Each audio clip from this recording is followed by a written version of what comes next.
Hey there, I'm JD and welcome to my channel. So in this video I am going to be reassembling this Ball pocket watch. It's a Waltham made Ball pocket watch, and as I've said in the previous video, I've made this setting on the pocket watch. So this is a brand new setting with the seats 3150 jewel in it, and it's a manufactured by me in a lathe setting.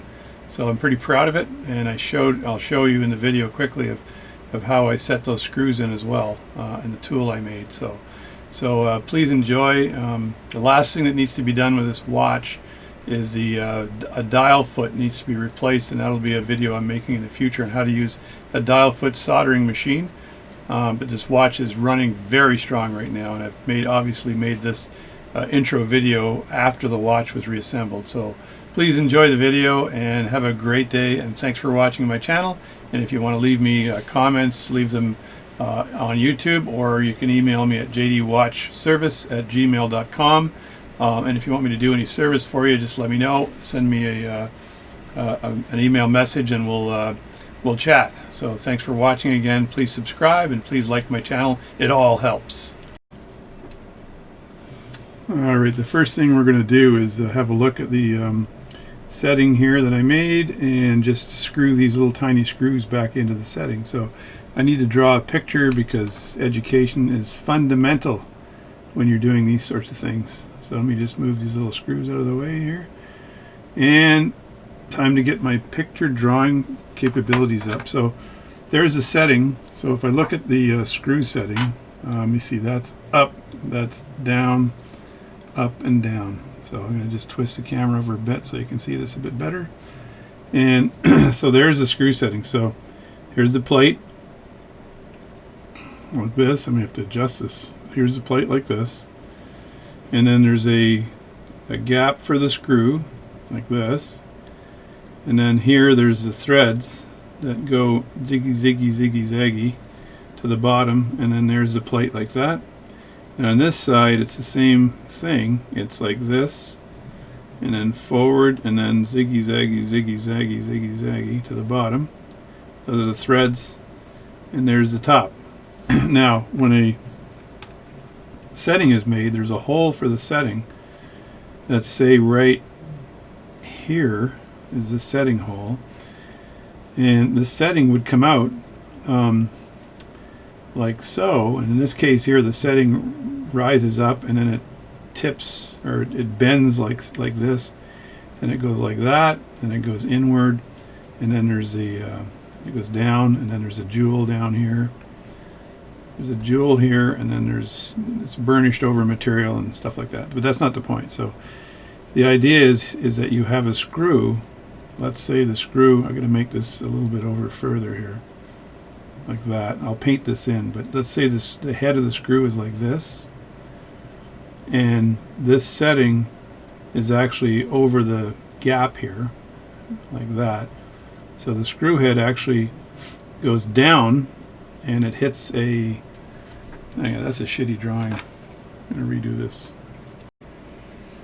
Alright, let's start the assembly of the Ball watch, but before I start this assembly, I'm going to just draw a little diagram, or talk about this little diagram here. So for this watch, this plate here, I made a jewel setting here, but the screws are supposed to come over the jewel setting, but remain flush with the plate once they're set in place, which means the jewel setting, being perfectly round here, would need to be cut in just a little bit. So you need, like, if you looked at it from the top, let's look at it from the top a bit, you would see a little bit of a U, and then the setting would go around like this, and then you'd see this pretty rotten round circle, but you'd see another U like that, and then the screws themselves would be like that, and that's the slot for the screw, and another screw would be like this, and another slot for the screw like that. So you got to cut the U into the setting. Well, you can't just cut the U into the setting. You got to use a special tool to plunge down into this hole, and then also cut the material away at this point here. So this material here, let me just make this a different color if I can.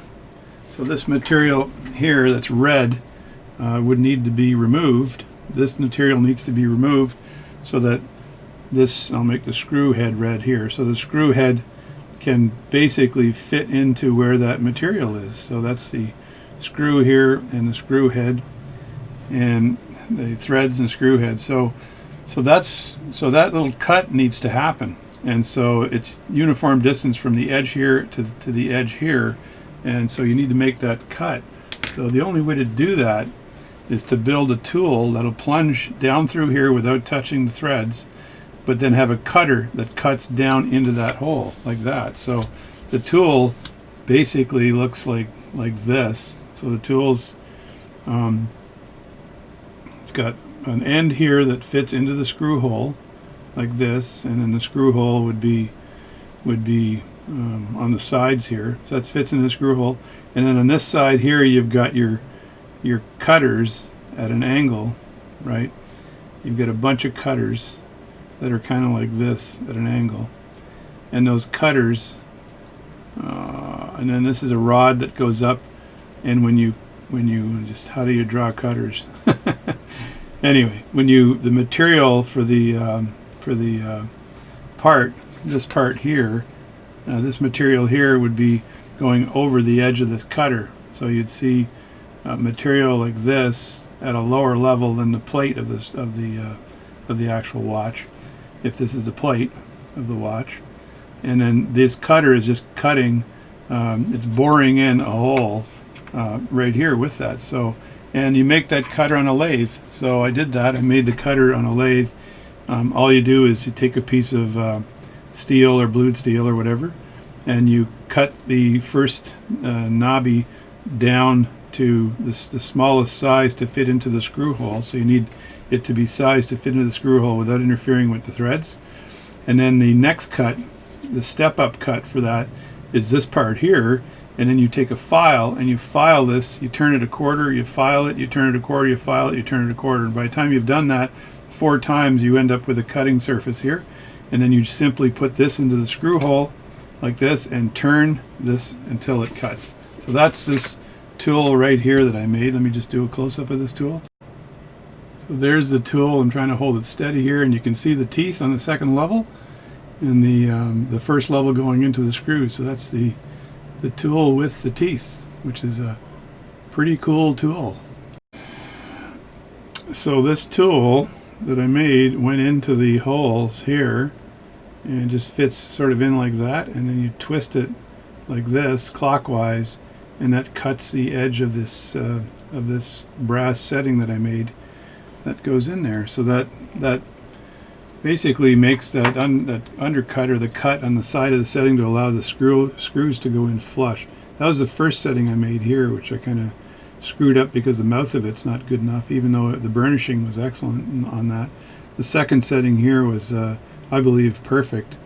It even sticks down a little lower than the metal, as did the previous setting. So I wanted to make sure I had a setting that was absolutely perfect. So now I've got to screw these little tiny screws in and see if they actually will countersink or go in into the material.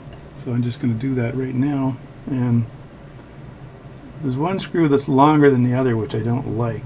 So it's I think there's just one hole that might be wider than the other, but I'm not quite sure. So this is the first screw here, and let's see if I can screw that in. I need a screwdriver that's a lot smaller than this one. Hopefully you can see this because it's pretty dark for me.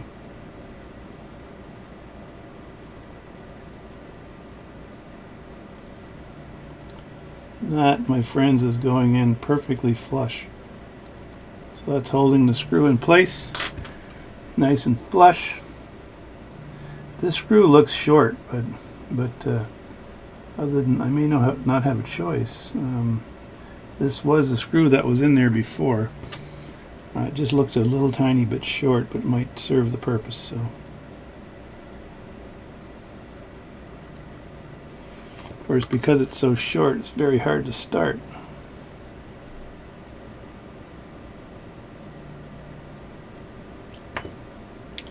Let me try my other screwdriver like I did last time, because I think the mouth is a bit bigger on this one.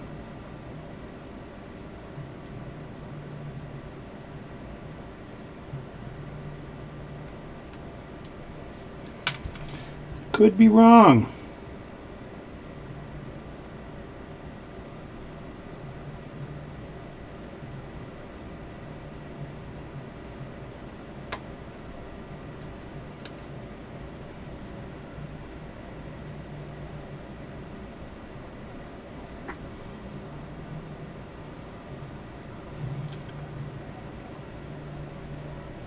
I think this one might need a little more cutting to go straight down. It's kind of at an angle right now, which I don't like. So let me have a look at that and see if it's if I need to cut away any more material here. Yeah, just a bit more, I think, in the bottom part of this. So I just take the cutter like this, make sure I turn it in the right direction. Yeah, so that cutter turns clockwise. Put that into the hole like this and start turning it.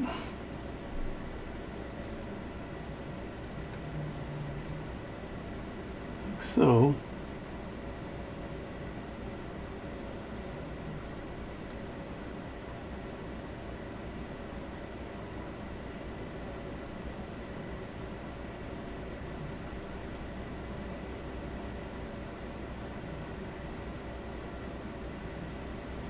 I think that's about all it's going to need. And then just clean that off a little tiny bit with Rodico. I might need a deeper screw though, so I may need to go screw hunting here. Looks like it's in there, but I'm going to check the screw again because I don't like how shallow the screw is here. I do have a billion screws that I could probably use here.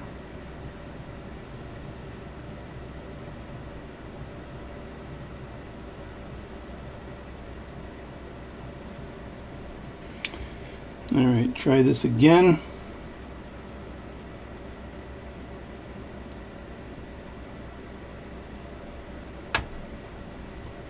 It slipped, but it didn't scratch anything, thank God. Oh, there we go. That's perfect. Yeah, so that's flush. And the other one is flush, so that's holding that setting in nicely now. So perfect job. Let me just clean this jewel on the top a bit. It's had quite the adventure, baby, quite the adventure. And these were already cleaned. All this was clean, but there might be a little bit of dust left over here. So there we go. So now that setting is good. And let me just get a close-up of that with the screws in. Alright, there's that setting again and in place, and now the screws are now flush, but I absolutely had to make this little tiny miniature tool in order to remove the material to allow the screws to be flush. So old hippie online told me I could probably make one of these, or no, it was Nickel Silver actually told me that I could make one of these tools. So I looked into it and I found the book that showed you how to make the tool. All good. Alright, let's reassemble this beautiful ball watch here and get it going again. I want to first give a little tiny bit of lubrication on the edge of the barrel here.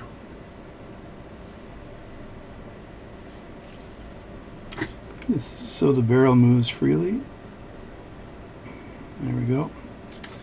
And while I got the watch apart, I'm just going to do a little bit of lubrication on here. On the side of the center wheel. And I'm also going to lubricate the pallet fork. Jewel, the top jewel of the pallet fork here. There is a lubrication point for that top jewel. And while I'm in here, I'm going to put the pallet fork Mobius 9415. This stuff ain't cheap, but this is you put that on the face, the jewel facing of the pallet fork, so that helps reduce the amount of friction for when the pallet is touching the feet of the escapement. So I got to approach it from this side here and just touch it in there, just barely.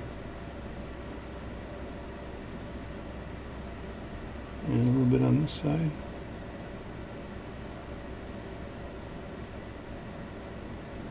It's good there. That's all it needs. Just a touch-a-roo on the old pellet forkaroo. Still have some more oiling to do, but it's from the other side. So this is a, I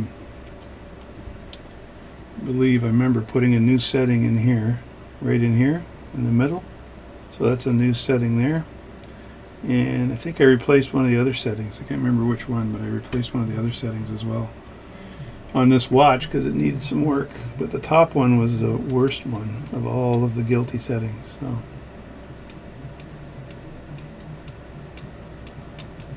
So the cap has been removed from that already, but let me just put a dab of oil on the bottom, on the base of that.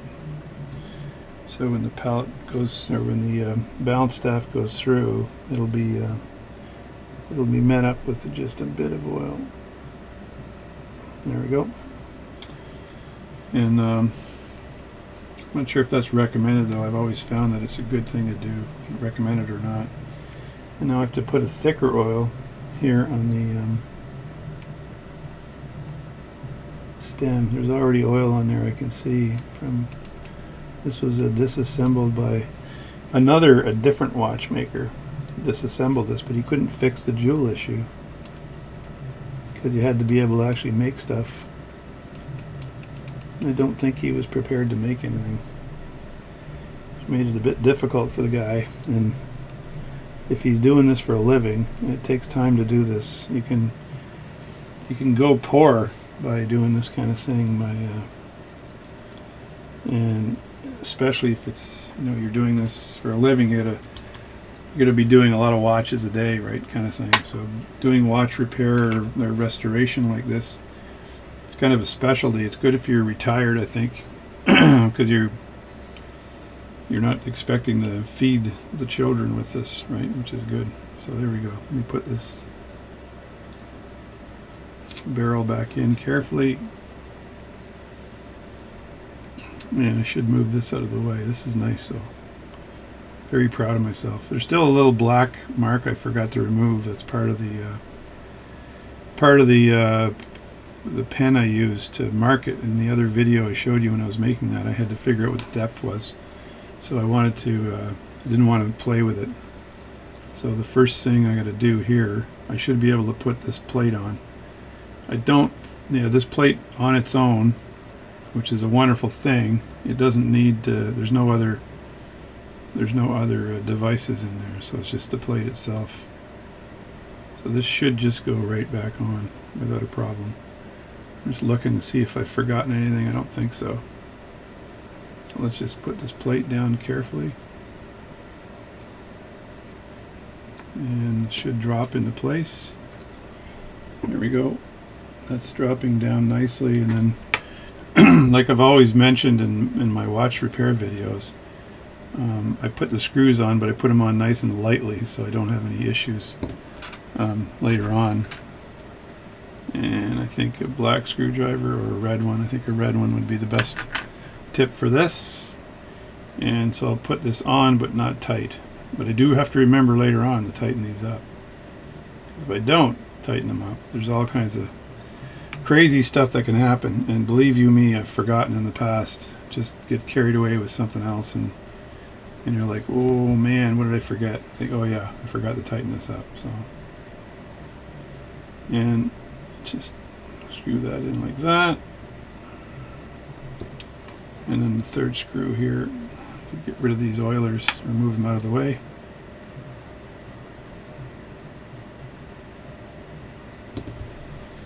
And right now it's a Sunday and I'm yapping away. Somebody made a comment on my videos saying you should just stop talking and fix watches. And then someone else made a comment saying I really like when you're talking. So I don't know what the hell to do. Should I talk or should I not talk? That is the question. I should have probably put in this second wheel here. I should have tucked this in before I put this on, because it's going to be, it might be a little bit of an issue to tuck this in now. I don't want to affect the pivot at all here. but so I might have to just unscrew the plate a bit and lift it up, because I don't want to be forcing anything here. So let's just unscrew the plate a bit and lift that up, because I could in fact put the train together first and then put that other part in, which is probably how I should have done it.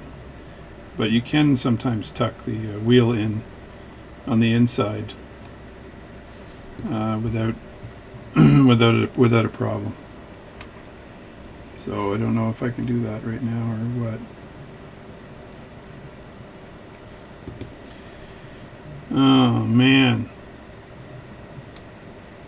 just loosen that up a bit, and I think I can get a screwdriver in here and just wedge it up just a little bit like that, and then that's being held up by the screwdriver, and then pick the secondary wheel, which is the third wheel, and that just goes in here like this, and I believe it goes underneath this wheel because it has to meet with the gears.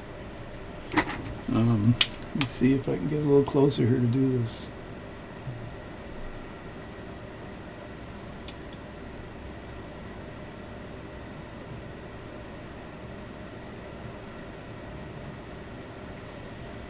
I have to lift this up a bit.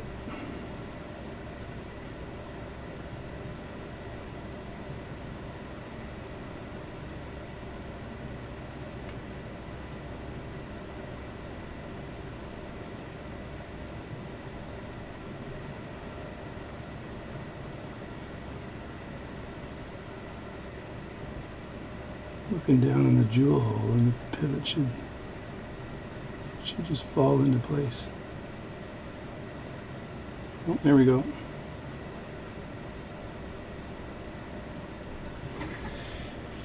So that's in there, and then kind of doing it backwards here, which I kind of don't like, because I'm going to get in trouble. That's what's going to happen, because I know that I can put that in and then slip the other one out. So I'll see if I can do that.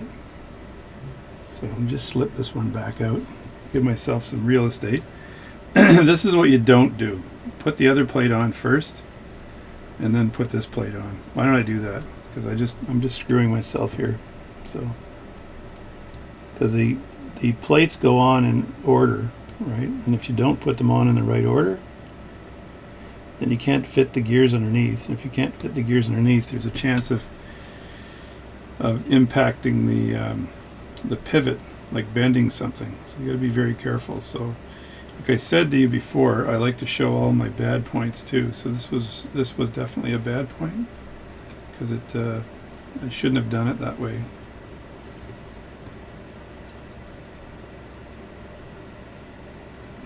There we go. Just move this out of the way and put these in the right order.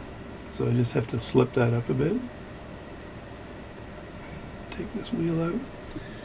That should be the last one that goes in. I believe they go in the right order like this. So let me try this out. So we got one.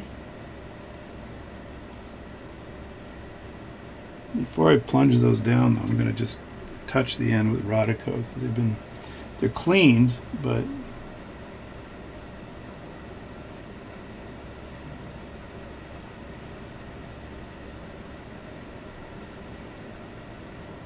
I don't trust them.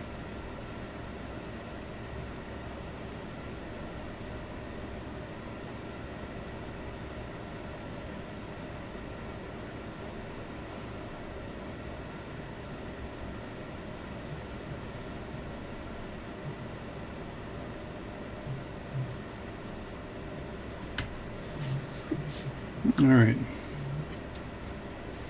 Clean my tweezers on the end here.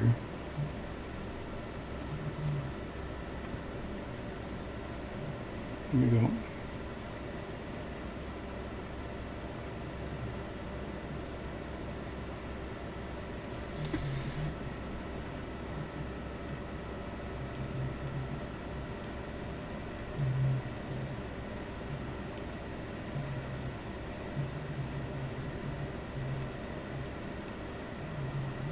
It's all about nudging.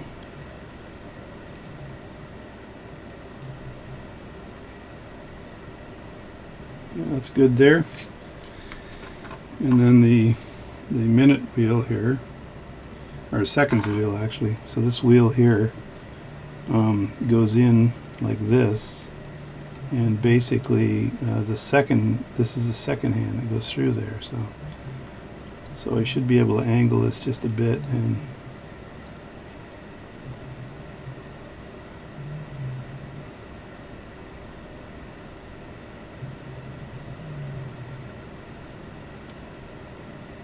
there we go. That's the seconds wheel, and then this wheel here is the one with the new jewel in the top. So I have to do some hoping and praying that the jewel, when I put this together, that jewel, the pivot goes through the new jewel without an issue. So I just have to tuck this one in like I did before. Shouldn't be a big problem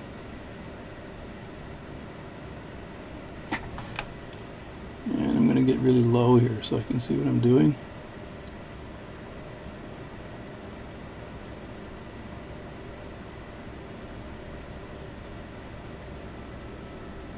Thought I had it.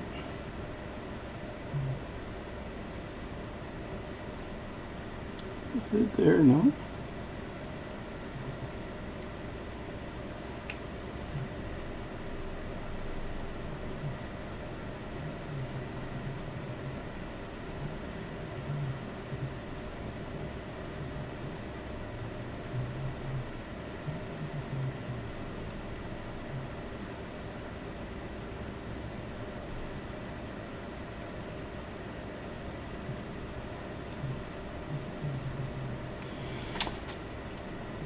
I think holding your breath is necessary when you do this stuff. It doesn't seem to work when you don't hold your breath. So just trying to get this one wheel in where the jewel is by grabbing the shaft.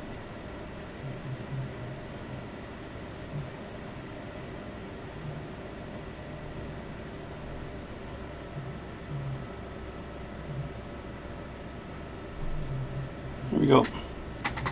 So that fell into place there, so that's all seemed to be relatively in good place. Like that. So before I can put the end plate on to keep everything tucked in nicely on this side, because I know I'm going to have to nudge the other stuff very carefully. So let me just put this down right now. It's actually nice of the manufacturer to have only made this plate hold the first and second wheels, the mainspring and the other wheel. So it was a very nice thing that they did. I'm trying to line this up now and having fun.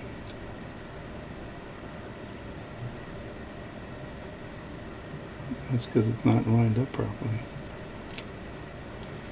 There we go. So that just fell into place nicely. And just like I did before, I'm going to put these screws back. I can hold my finger really lightly on the top so the plate doesn't lift. And I'm not tightening these screws up really tight yet. I'm just going to just sort of snug them up, just to make sure there's no issues with the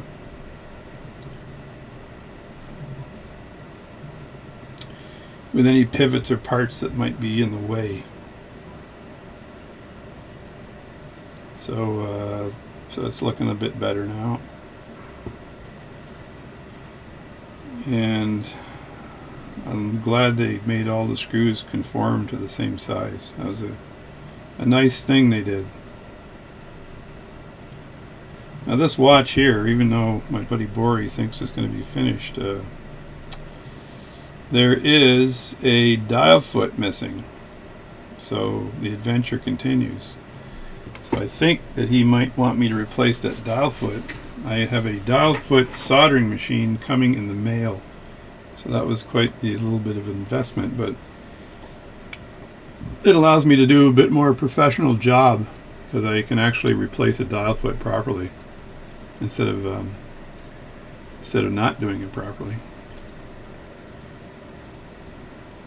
So now I'm going to just put this down and hopefully I can get 98% of the pivots in here. This is the toughest part, I think, because you're You put it down and then you're praying. And that's the new jewel there on the end. So let's just put this down and see what happens.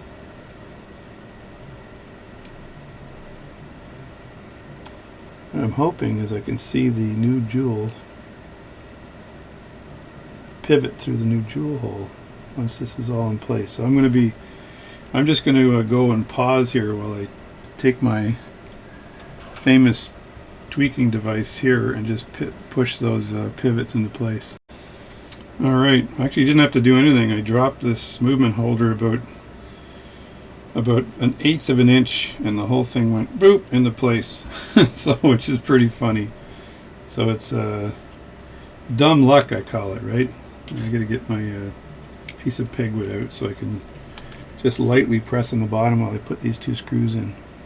And then I'll examine the upper part of this watch to make sure that the pivots are coming out properly and everything is in good steady state.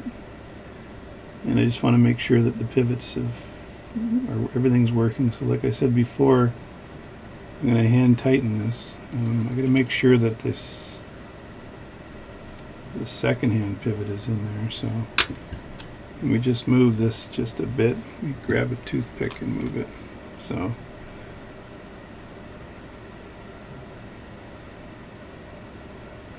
yeah, I got movement on everything here, which is nice. So I can put that other screw in.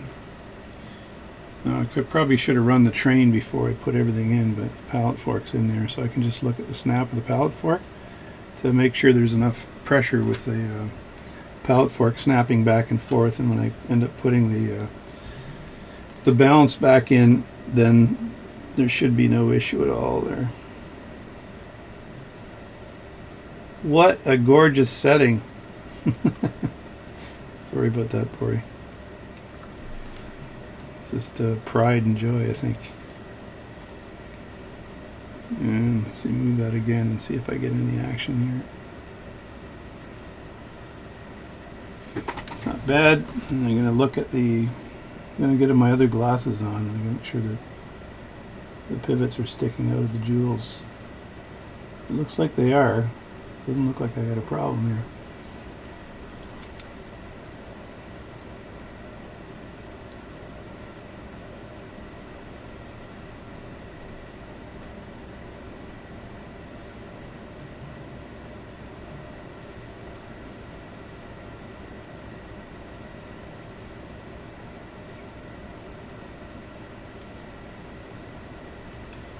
I'm going to tighten these plates down now.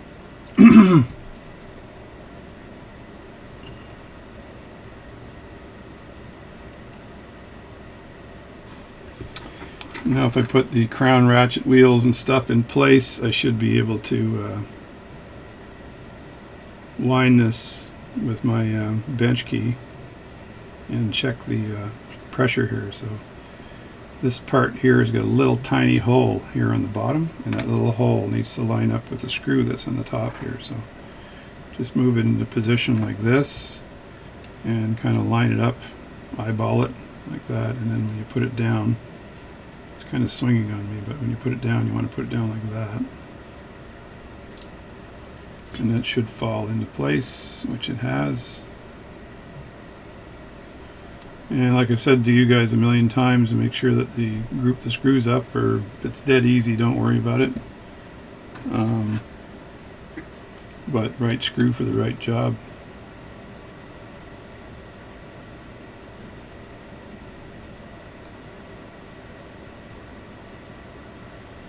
So this screw goes in the same way as the righty tighty, lefty loosey, and that should still have some motion underneath. There you go. See, that's working without a problem. So you can test that. You screw that down tightly, and then test that. I screw it down so it's snug, but not so snug that the next watchmaker can't take it off, because that just pisses me off when people do that. And here you just need to move the ratchet wheel out of the way, and you can do that with a needle. Right on the top there's a hole right there on the very top, and you just put your your needle in there, and then it moves it out of the way like that. I just happen to have a needle. I use this needle, by the way, for painting the face of the other watch I was working on. So that's very delicate work. I tried using a brush on a different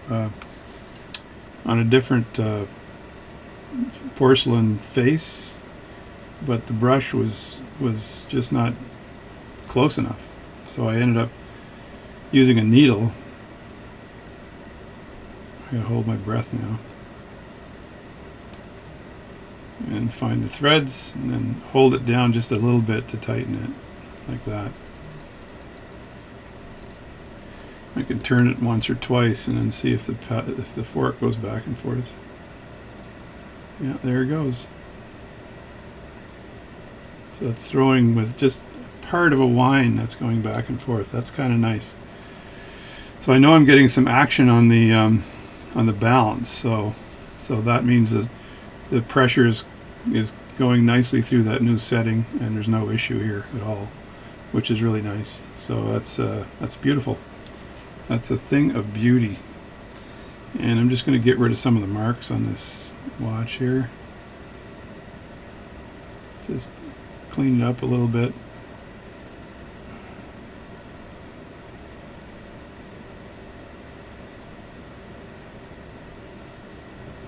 Yeah. Very proud of my new setting, by the way. I haven't made a lot of settings in watchmaking. I've made some simple ones, but not raised ones. That's a very complex job, and it worked out really well. I took my time, and you guys have seen the video on it, and it's quite an extensive video on how to do that. So it's not an easy job. Not an easy job, I'm a-telling you. So there we go. Now I'm going to take my bench key out. I think it's one of my middle-sized bench keys. And I'm going to wind this up just a bit and see how it behaves.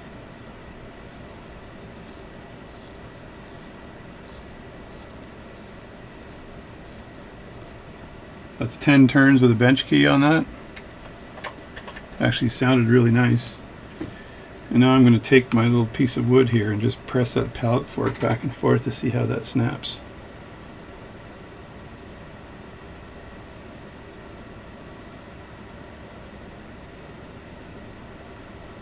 It's a nice release on that.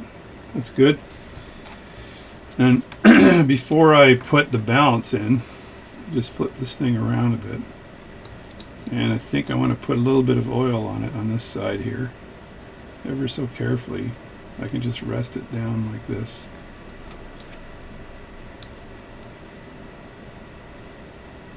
There. I just want to put a bit of oil on here. I believe, yeah, all of these are done because I lifted all these up for examining them all and oiled them and put them back in place, so they should all be fine. This is the minute hand, or the seconds hand. Got to really watch that when you're working on watches, because you can very easily disrupt that and cause all kinds of problems. But I will put a little tiny bit of oil in place here. So, and let's put a little bit right here.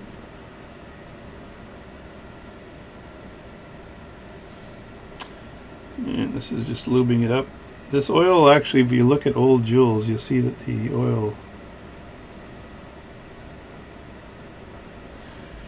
gets old and it gets kind of crusty. It's like cornflakes if you look it up really close. If you look up close, the oil turns into cornflakes. And then you've got cornflake oiling. Yeah, and I took this out to examine this before, because the only thing I needed to do was replace the escapement. And this is in place here, I believe. That's no problem there. And let's just put a dab of oil. Let me change oil here. Not sure if the lighting is good here. I should brighten it up a bit, I think. That would be a smart thing to do, or just move the watch over a bit maybe.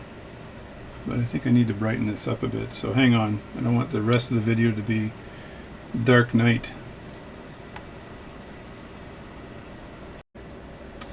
Alright, that's a little closer and a little clearer. So I gotta apologize for the past stuff, but this looks a bit better. So I gotta just continue with a bit of my oiling here. And I want to put just a little tiny bit of oil right here. And that'll be applied later when I put the gear on. And this is, I don't think there's an issue here. Yeah.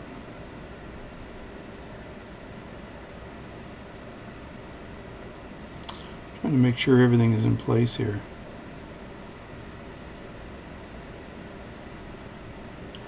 That's the lever for the lever set mechanism. I'll just make sure all that works once I put the face on, or I get it running properly. So that's that. So now it's time to put the balance back on. I'm going to put a little tiny bit of lubrication on the teeth here, just a bit, and that'll just move around. You don't really have to worry about applying it to all the teeth. Just need a few of them to have the lubrication, and then I'll just move that around. And that just prevents too much friction on there, and makes the watch run and feel smoother, especially these mechanisms here, which are the winding mechanisms. You move that around and that'll just move itself around without a problem. And then test the mechanism here. Just get my oilers out of the way.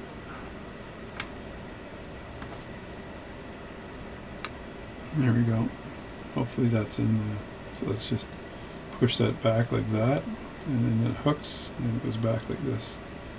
So what I want to do then is put a little tiny bit of oil then right on the edge here, because that's where the friction is on that, and that'll just run a bit smoother. That's what that's going to do.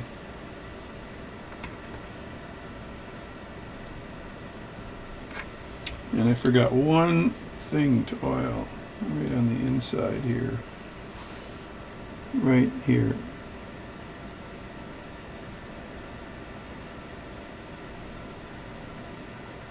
There we go. Alright, now I'm going to put the balance in and see how this thing runs.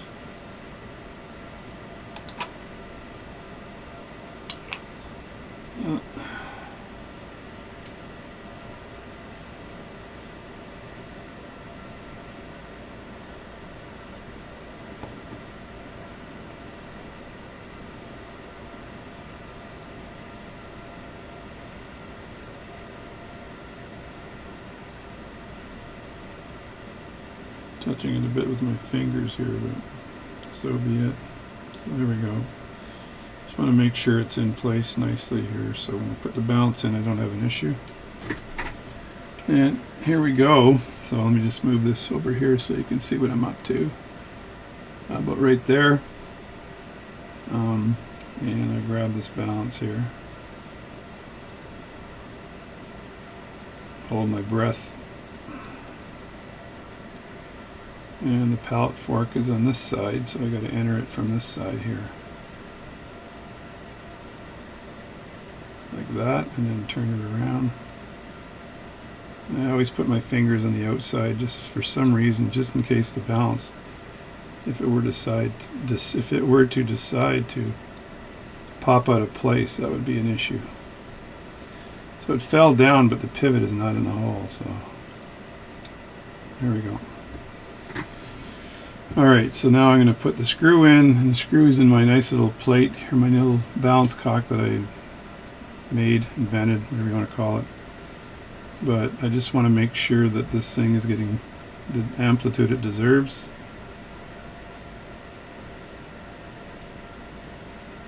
And once I get this running properly, I'm going to stop the movie, because I want to I may test it first, but I want to stop the movie so I can address the dial. So I don't have my dial feet soldering machine yet, but it's coming in the mail. So let me tighten that a bit. not too much. There we go. And tighten that a bit. And like I always do, I'll let this run for a few seconds. I'm going to take a video of the top just to see what kind of swing I'm getting on this, because it's looking pretty good.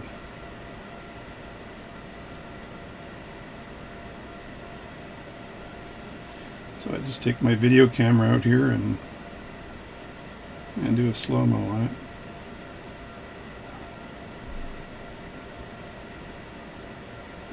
There's the 5-second slow-mo I just did on it. I'm going to have a look at it, and I can see the arms swinging and see how far they swing.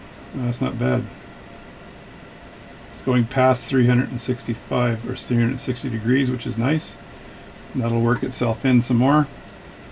And I'll check out the amplitude of this watch. See, as you can see, the thing is swinging nicely. See if I can start that again. It'll work itself in and get better amplitude even more after. So there you go there, and that's coming around very nicely. And I'll just plug this in and see what amplitude I'm getting. There it is there. So Bori, the watch is together. The jewel is working, which is really nice. So the jewel's working. This is all tightened up. It wound nicely. I just need to put the rest of this together, but I can't do that until I get that dial foot on the dial. Because I could reassemble the whole thing today, but I want to make sure that that dial foot's on, and I don't have to get a half-assed job with that dial foot, my friend. So we'll just leave it like that for now, and that's my video for today, and I'm going to stop now, and thanks for watching.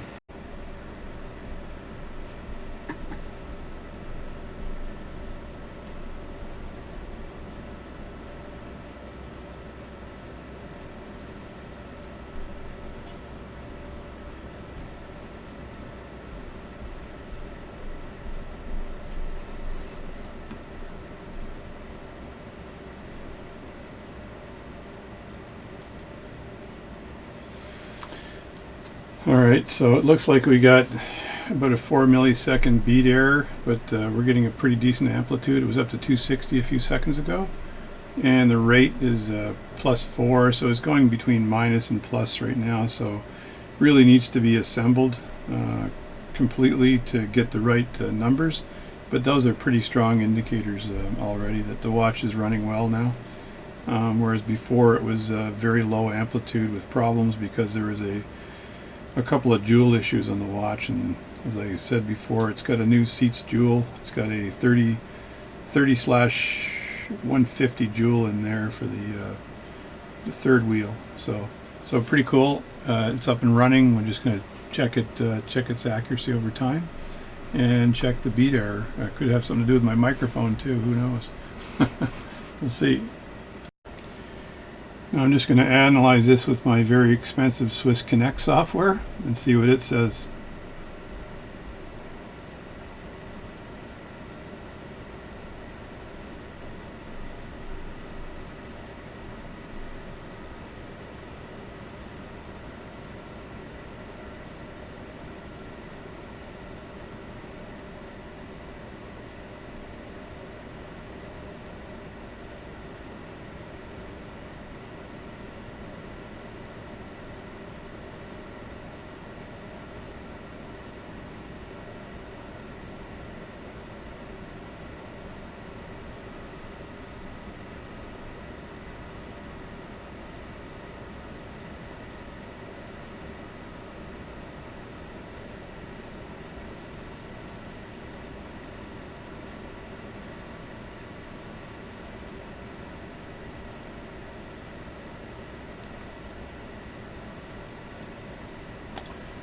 All right, that's 300 degree amplitude